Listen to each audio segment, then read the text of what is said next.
જય હિન્દ મિત્રો. ધોરણ 10 અને ધોરણ 12ના બોર્ડના વિદ્યાર્થીઓને એક ખાસ સૂચના છે. હવે નવું વર્ષ આવવાનું છે 2025 અને નવા વર્ષમાં નવી શરૂઆત હજુ પણ તમે કરી શકો છો. જે વિદ્યાર્થીઓ ધોરણ 10ના બોર્ડના વિદ્યાર્થીઓ છે, જેમને શરૂઆત હજુ કરી નથી, જે વિદ્યાર્થીઓ અત્યારે મોબાઈલમાં રચ્યા પચ્યા રહે છે, તે વિદ્યાર્થીઓને ખાસ સૂચના છે કે હવે તમારી પાસે એકદમ ઓછો સમય બાકી છે. કારણ કે તમે 1/1/2025 નવા વર્ષથી વાત કરો તો તેના 31 દિવસ અને બીજા મહિના એટલે કે ફેબ્રુઆરી મહિનાના તમારી સાથે 15 દિવસ ગણો અને બીજા 15 દિવસ તમારે રિવિઝન કરવા માટે, એટલે કે 15 દિવસ તમે ગણો તો તમારી પાસે હવે 45 દિવસ બાકી છે.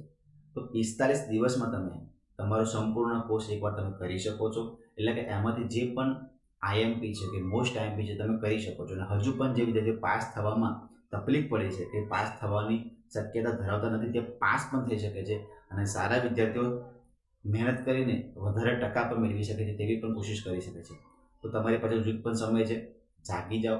નવું વર્ષ 2025 આવે છે અને તૈયારી ચાલુ કરી દો. તમે જ્યાં પણ ક્લાસીસમાં જતા હોય, સ્કૂલમાં જતા હોય તો રેગ્યુલર જાઓ, રેગ્યુલર ટેસ્ટ આપો અને હવે કોઈ પણ આડસ કર્યા વગર ઓનલી ફોર બોર્ડની પરીક્ષાની તૈયારી ચાલુ કરી દો.